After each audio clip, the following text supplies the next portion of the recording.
These 8 advanced English words will lift your fluency and your IELTS, TOEFL, or Cambridge score. And you won't just memorize them. You'll meet each one inside the story, feel what it means, then prove you caught it. That's how your brain keeps them for good. Every sign said the man on the trolley was having a stroke, and the most senior doctor in the room was certain of it. Only Dr. Lena Cho, the most junior, saw the one small detail that did not fit. The detail that would save not 1 life that night, but 4. The man had been brought in just after midnight, confused and barely awake. His name was Tom Doyle, and he was 41 and healthy. Yet the onset of his symptoms had been terribly sudden. A crushing headache, sickness, and a heavy lethargic fog that left him slumped and slurring his words. By every textbook, the sudden onset and the slurred speech spelled one thing: a stroke. Dr. Price, the consultant, had seen 1,000 strokes. He gave his orders crisply, and the team moved fast, starting the scans and the drugs that a stroke demands. Lena worked beside them, doing exactly as she was told. But something low and insistent nagged at the back of her mind, and it would not be quiet. Because the man did not get better. The stroke treatment ran its course, and instead of steadying, Tom Doyle began to deteriorate. His breathing grew shallow. He sank, lethargic and gray, deeper into the fog. Whatever was truly wrong with him, the scans could not find it, and with every passing minute, he continued to deteriorate before their eyes. A stroke did not behave like this. Lena looked at him again. Really looked, the way no one in the rush had stopped to do. And she saw it. His lips and the tips of his ears carried a strange, bright cherry red flush. It was faint and easy to miss, and every doctor in that room had overlooked it. But to Lena, it was a telltale sign, one she had read about but never once seen. A telltale cherry red that belonged to no stroke on earth. They had all overlooked the very thing the body was trying to tell them. She bent close to the half-conscious man. "Tom," she said gently, "has anyone else at home been ill?" He mumbled, slow and thick. His wife, the kids, all of them, all weak, headaches and tiredness and feeling sick. A whole household struck down with the flu, in a cold flat with the old heater running day and night. And in that instant, the pieces snapped together in Lena's mind into a single chilling word. "This is not a stroke," she said aloud.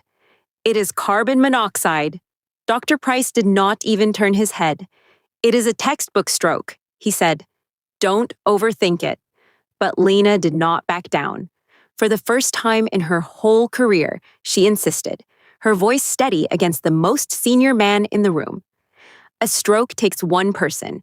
This took a whole family in a single cold week. I am asking for high-flow oxygen and a blood gas now." She insisted again and would not move. Something in her flat certainty made Price pause. He gave a short nod. They clamped the oxygen mask over Tom's face and sent his blood to the lab. And the result came back within minutes, stark and damning. The level of carbon monoxide in his blood was enormous, far past the lethal line. The man had not been having a stroke at all. He had been quietly breathing a colorless, odorless, lethal gas for days. And so, at that very moment, was everyone he loved. The oxygen did its work. Slowly the cherry red faded, the fog lifted, and Tom Doyle began to revive, his eyes clearing, his breath steadying, dragged back from the edge by a mask and one junior doctor who would not give up.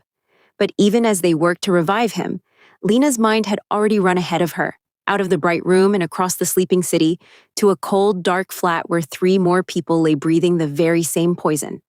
"His family," she said, gripping Price's arm, "they are still in the flat, right now."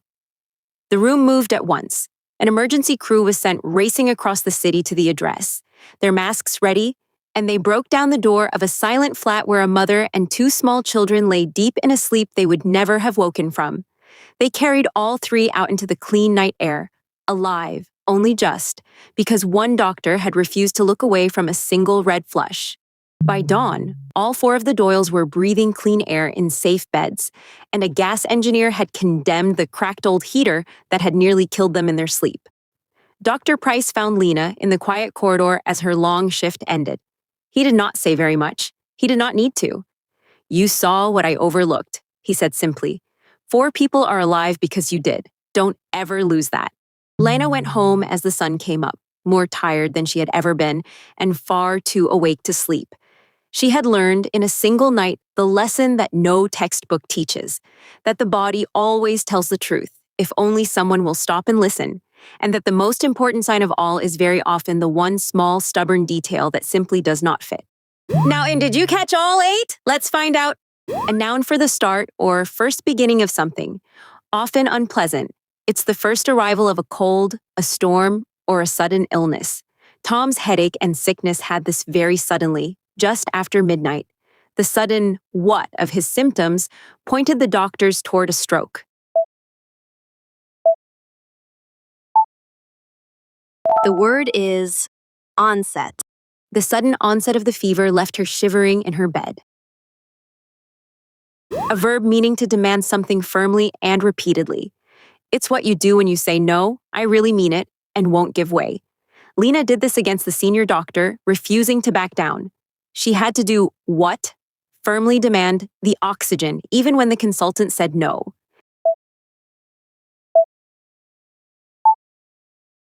The word is insist. She began to insist that he see a doctor straight away. A verb, meaning to bring someone back to life or wakefulness. It's what fresh air and cold water do for someone who has fainted. The clean oxygen did this to Tom, dragging him back from the very edge. The clean oxygen slowly began to do what? Bring back to life the dying man.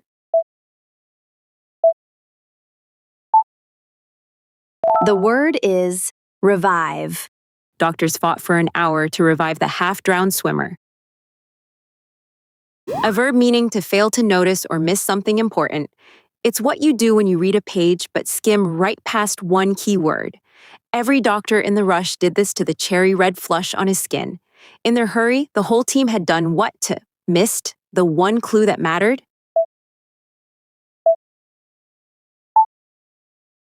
The word is overlook. It is easy to overlook a small mistake in a very long report. An adjective meaning drowsy, sluggish, and completely drained of energy. Think of how you feel on a hot afternoon when you can barely move. The poison left Tom slumped and slurring. Heavy and exactly this. A heavy, what kind of fog left him sinking, unable to lift his own head.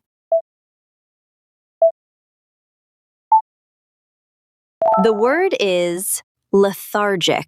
The heat made everyone slow and lethargic by the early afternoon. An adjective meaning deadly and able to kill. Think of a poison so strong that a single drop can stop a heart. The colorless gas in Tom's blood had reached a level of exactly this. He had been breathing a silent, what kind of gas in his own home for days.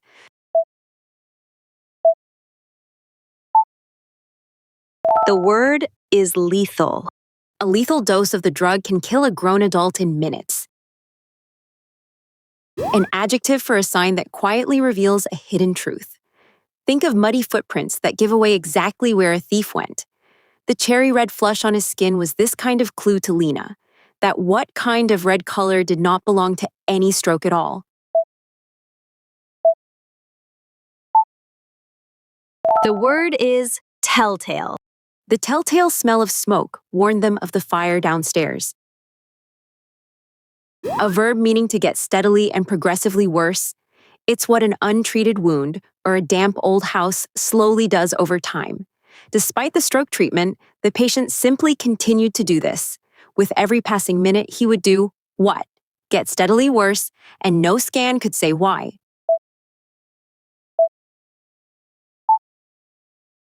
The word is deteriorate. Her health began to deteriorate rapidly in that final cold winter. Quick recap. How many do you still remember? Onset. Insist. Revive. Overlook.